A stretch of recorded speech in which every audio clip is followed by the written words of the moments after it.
Hello friends, U കെയിൽ എത്തിയിട്ടുള്ള നമ്മളുടെ മലയാളികളായ ഒരു 80% നേഴ്സസിൻ്റെയും ലക്ഷ്യം എന്ന് പറയുന്നത് യു കെ ഒരു ഇടത്താവളമാക്കുക, ഇവിടെ വന്ന് ഒരു വർഷം നമ്മൾ ജോലി ചെയ്യുക, അതിനുശേഷം ഓസ്ട്രേലിയയിലേക്കോ കാനഡയിലേക്കോ ന്യൂസിലൻഡിലേക്കോ മൂവ് ചെയ്യുക എന്നുള്ളതായിരുന്നു അവരുടെ എല്ലാവരുടെയും ലക്ഷ്യം എന്ന് പറയുന്നത്. അതിൻ്റെ പ്രധാനപ്പെട്ട കാര്യം എന്ന് പറഞ്ഞു കഴിഞ്ഞാൽ, നമ്മളിപ്പോഴേ ഒരു GNM നേഴ്സിങ്ങോ അല്ലെങ്കിൽ ഒരു BSc നേഴ്സിങ്ങോ പഠിച്ച് പാസ്സായി, IELTS അല്ലെങ്കിൽ OET കൂടെ പഠിച്ച് പാസ്സായി, CBT കൂടെ പഠിച്ച് പാസ്സായിട്ടുള്ള ധാരാളം ആൾക്കാരുണ്ടായിരുന്നു.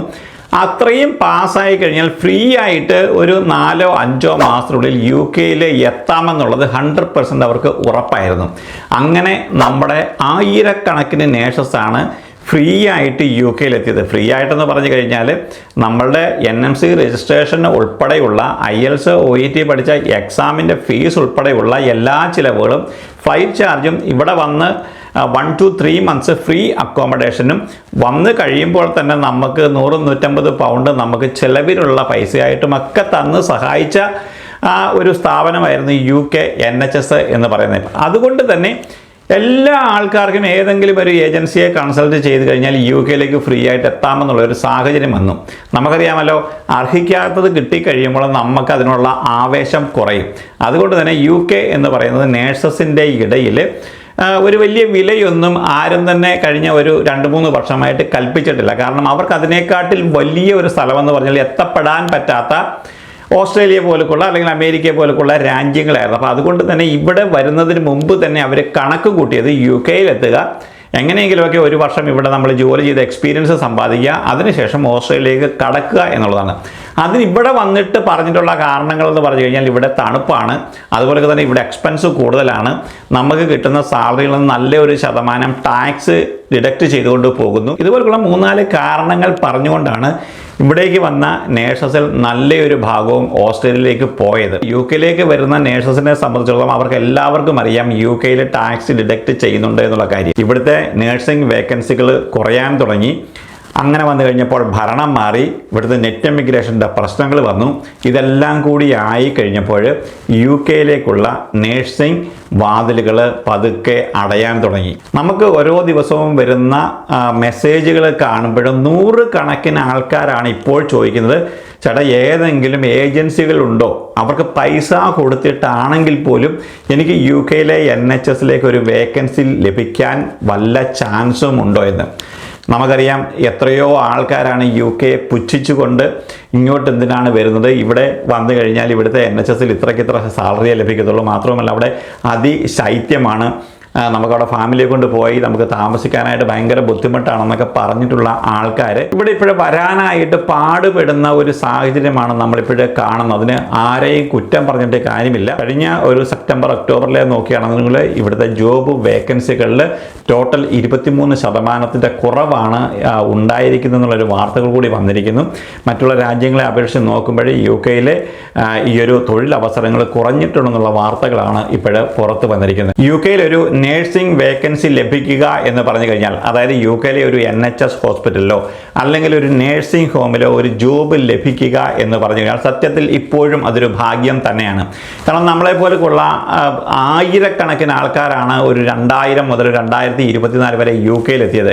അതിൽ ആദ്യകാലങ്ങളിൽ എത്തിയിട്ടുള്ള ആൾക്കാരിൽ ഒരു നല്ല ശതമാനവും ഇപ്പോഴും യു കെയിൽ തന്നെ സ്ഥിരതാമസം നടത്തിക്കൊണ്ടിരിക്കുന്ന ആൾക്കാരാണ്. അവർ ഓസ്ട്രേലിയയിലേക്കോ അമേരിക്കയിലേക്കോ അല്ലെങ്കിൽ ന്യൂസിലൻഡിലേക്കോ കാനഡയിലേക്കോ ഒന്നും തന്നെ പോയിട്ടില്ല. കഴിഞ്ഞ ഒരു 4 വർഷമായിട്ട് എത്തിയിട്ടുള്ള ഈ ഒരു പുതിയ നേഴ്സസ്, അപ്പോൾ അവർക്കാണ് ഓസ്ട്രേലിയയിൽ ഇത്രയും സാഹചര്യങ്ങളും അവസരങ്ങളും വന്നു കഴിഞ്ഞപ്പോൾ യു കെ ഒന്നുമല്ല എന്ന് പറഞ്ഞുകൊണ്ട് ഓസ്ട്രേലിയയിലേക്ക് പോയത്. അത് നമ്മളെപ്പോലൊക്കെ ഒരു പുതിയ തലമുറ ഇനിയിപ്പോൾ യു കെയിലേക്ക് വരാൻ ഇരിക്കുന്ന ആൾക്കാരെയാണ് അത് ഏറ്റവും കൂടുതൽ ബാധിച്ചിരിക്കുന്നത്.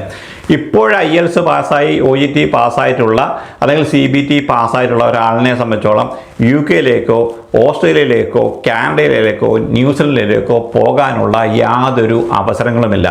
അതായത് ഇപ്പോൾ ഈ ഒരു BSc നേഴ്സിംഗ് പഠിച്ച് പാസ്സായിട്ടുള്ള ജനറൽ നേഴ്സിംഗ് പഠിച്ച് പാസ്സായിട്ടുള്ള ഒരാളെ സംബന്ധിച്ചോളം നമുക്ക് വിദേശ രാജ്യങ്ങളിലേക്ക് പോകാൻ പറ്റാത്ത ഒരവസ്ഥയിലാണ് ഇപ്പോൾ നിൽക്കുന്നത്. എന്നാൽ നിങ്ങൾക്ക് ഇപ്പോഴും യു കെയിലേക്ക് വരാനായിട്ടുള്ള അവസരങ്ങൾ പൂർണ്ണമായിട്ട് അടഞ്ഞിട്ടില്ല എന്നുള്ളതാണ് അതിൻ്റെ പ്രധാനപ്പെട്ട കാര്യം. യു കെയിലെ ഒരു NHS ഹോസ്പിറ്റൽ ഹോസ്പിറ്റലിലേക്ക് നിങ്ങൾക്ക് ജോലി ലഭിക്കുന്നതിന് വേണ്ടി ഒരു ഏജൻസിക്ക് പോലും 1 പൗണ്ട് പോലും നിങ്ങൾ കൊടുക്കേണ്ടുന്ന കാര്യമില്ല. കാരണം UK-ലെ NHS ഹോസ്പിറ്റലുകൾ ഇതുപോലുള്ള ഒരു ഏജൻസിയെയും അവർ നിയമിച്ചിട്ടില്ല ഇന്ത്യയിൽ നിന്നോ അല്ലെങ്കിൽ വിദേശ രാജ്യങ്ങളിൽ നിന്നോ നേഴ്സസിനെ റിക്രൂട്ട് ചെയ്ത് ഇവിടെ UK-ലെ NHS ഹോസ്പിറ്റലിലേക്ക് കൊണ്ടുവരാനായിട്ട്.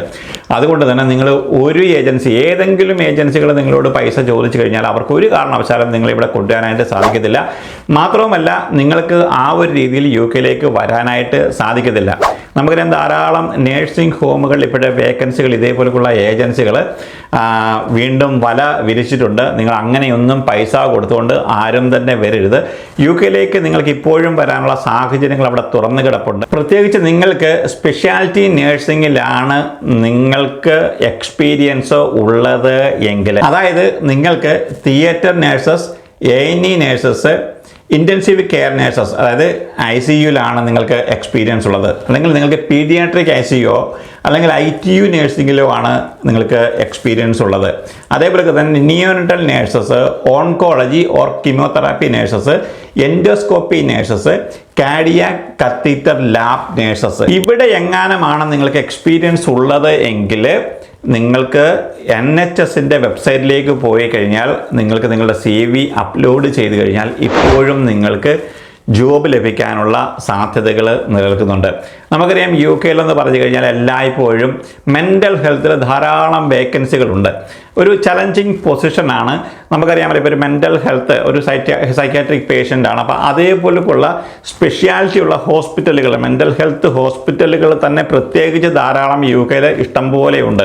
അപ്പോൾ അവിടേക്കെന്ന് പറഞ്ഞു കഴിഞ്ഞാൽ ഇപ്പോൾ ധാരാളം വേക്കൻസികളുണ്ട്. നിങ്ങൾക്ക് മെൻ്റൽ ഹെൽത്തിൽ എക്സ്പീരിയൻസ് ഉള്ള മെയിൽ നേഴ്സസോ അല്ലെങ്കിൽ ഫീമെയിൽ നേഴ്സസോ, കൂടുതലും മെൻ്റൽ ഹെൽത്ത് നേഴ്സിംഗിലേക്ക് പോകുന്നത് മെയിൽ നേഴ്സസാണ്.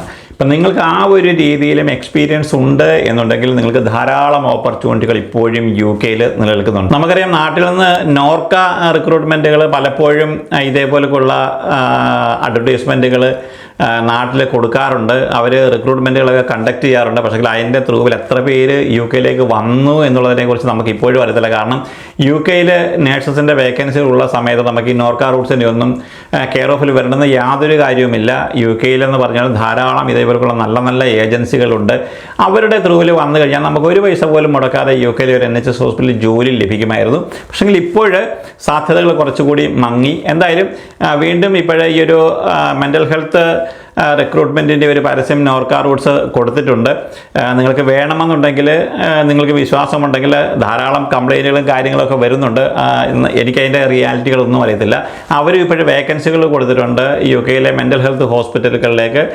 ഇതേപോലെയുള്ള സ്പെഷ്യാലിറ്റി നേഴ്സസിന് 1.5 വർഷം എക്സ്പീരിയൻസ് ഉള്ള ആൾക്കാർക്ക് ഈ ഒരു ഡിസംബർ 20 വരെ അപ്ലൈ ചെയ്യാമെന്നും പറഞ്ഞുകൊണ്ട് ഒരു അഡ്വർടൈസ്മെൻറ്റ് കൊടുത്തിട്ടുണ്ട്. നിങ്ങൾക്ക് വിശ്വാസമുണ്ട്, നിങ്ങൾക്ക് അതിൻ്റെ ത്രൂവിൽ വരണം, വേറെ ചാൻസുകളൊന്നുമില്ല എന്നുണ്ടെങ്കിൽ ഞാൻ അതുകൂടി ഒന്ന് കാണിക്കാം. നിങ്ങൾക്ക് അവിടെ പോയിട്ട് വേണമെന്നുണ്ടെങ്കിൽ അപ്ലൈ ചെയ്യാം. അവരും ഈ ഒരു സെയിം കാര്യങ്ങളാണ് പറഞ്ഞിരിക്കുന്നത്. കാരണം IELTS, OET, 1.5 വർഷത്തെ എക്സ്പീരിയൻസ്, CBT പാസ്സായിരിക്കണം, ഇത്രയും കാര്യങ്ങളേ ഉള്ളൂ. അപ്പോൾ അത് വേണമെന്നുണ്ടെങ്കിൽ നിങ്ങൾക്ക് അതുകൂടി നിങ്ങൾക്ക് യൂസ് ചെയ്യാം. നമുക്കറിയാം UK-ൽ ഇപ്പോഴും നമ്മൾ നോക്കുമ്പോൾ ടോട്ടൽ ഒരു 50,000-ൽ പരം വേക്കൻസികളുണ്ട്. പക്ഷേങ്കിൽ ഇപ്പോൾ അവർ വലിയ രീതിയിൽ റിക്രൂട്ട് ചെയ്യാത്തതിൻ്റെ പ്രധാനപ്പെട്ട കാര്യം എന്ന് പറഞ്ഞു കഴിഞ്ഞാൽ ലേബർ ഗവൺമെൻറ് ഏറ്റവും വലിയ പ്രശ്നം എന്ന് പറഞ്ഞാൽ ഇവിടുത്തെ നെറ്റ് ഇമിഗ്രേഷൻ കുറയ്ക്കുക എന്നുള്ളതാണ്. അവർ എങ്ങനെയൊക്കെ കിണഞ്ഞു പരിശ്രമിച്ചിട്ട് പോലും അവർക്ക് ഈ ഒരു നെറ്റ് ഇമിഗ്രേഷൻ കുറയ്ക്കാനായിട്ട് സാധിച്ചിട്ടില്ല. മാത്രമല്ല നമുക്ക് ഈ ചെറിയ ബോട്ടുകളിലൊക്കെ ആവശ്യമില്ലാത്ത ധാരാളം ആൾക്കാരാണ് UK-ലേക്ക് വരുന്നത്. അതിന് ഇപ്പോൾ ലേബർ ഗവൺമെൻറ് വളരെയധികം പഴി കേട്ടുകൊണ്ടിരിക്കുകയാണ്. മാത്രമല്ല അവരുടെ ഗവൺമെൻറ് താഴെ പോകാനുള്ള സാധ്യതകൾ പോലുമാണ് ഇപ്പോൾ ആൾക്കാർ പറയുന്നത്. ആ ഒരു ലേബർ ഗവൺമെൻറ്റിൻ്റെ മുകളിൽ ഇപ്പോൾ നമ്മുടെ മൈക്കിൾ ഫരാജിൻ്റെ പാർട്ടി മുകളിലേക്ക് വന്നിട്ടുള്ള വാർത്തകൾ ഇപ്പോൾ വന്നിട്ടുണ്ട്. ഇപ്പോൾ ഒരു ഇലക്ഷൻ നടന്നു കഴിഞ്ഞാൽ പോലും ഈ ഒരു ലേബർ പാർട്ടി അധികാരത്തിൽ നിന്ന് പോകും. കാരണം ഏകദേശം ഒരു 3 മില്യൺ ആൾക്കാരോളമാണ് റീ ഇലക്ഷൻ നടക്കണമെന്നൊക്കെ പറഞ്ഞുകൊണ്ട് ഉള്ള ഒപ്പ് ശേഖരണമൊക്കെ നടത്തിയിരിക്കുന്നത്. അപ്പോൾ ലേബർ ഗവൺമെൻറ്റിൻ്റെ ആ ഒരു അവസ്ഥ തന്നെ ഇപ്പോഴേ പരിതാപകരമാണ്. അതുകൊണ്ടാണ് ഇപ്പോൾ ഇത്രയും വേക്കൻസികൾ ഉണ്ടായിട്ട് പോലും ഈ ഒരു NHS ഹോസ്പിറ്റൽ പോലും അവരിപ്പോഴേ ഈ ഒരു ഇൻ്റർനാഷണൽ റിക്രൂട്ട്മെൻറ്റുകൾ നടത്താത്തതിൻ്റെ പ്രധാനപ്പെട്ട കാരണം എന്ന് പറഞ്ഞത്. അപ്പം നമ്മൾ അതൊക്കെ അങ്ങ് മറന്നേക്കുക. നിങ്ങൾ ഇപ്പോഴേ IELTS അല്ലെങ്കിൽ OET പാസ്സായിട്ടുള്ള BSc അല്ലെങ്കിൽ GNM നേഴ്സോ ആണെന്നുണ്ടെങ്കിൽ CBT പാസ്സാണെങ്കിൽ നിങ്ങൾക്ക് ഇതേപോലെയുള്ള സ്പെഷ്യാലിറ്റിയിലൊക്കെ നിങ്ങൾക്ക് എക്സ്പീരിയൻസ് മിനിമം ഒരു വർഷമെങ്കിലും ഉണ്ടെന്നുണ്ടെങ്കിൽ നിങ്ങൾക്ക് സ്ട്രേറ്റ് അവേ നിങ്ങൾ അപ്ലൈ ചെയ്യുക. അതുമാത്രമാണ് ഇപ്പോഴും ചെയ്യാനായിട്ട് നിങ്ങൾക്ക് സാധിക്കുന്നത്. നമ്മൾ മറ്റൊരു വീഡിയോ കാണുന്നത്. എല്ലാവർക്കും വേണ്ടി നന്ദി, നമസ്കാരം.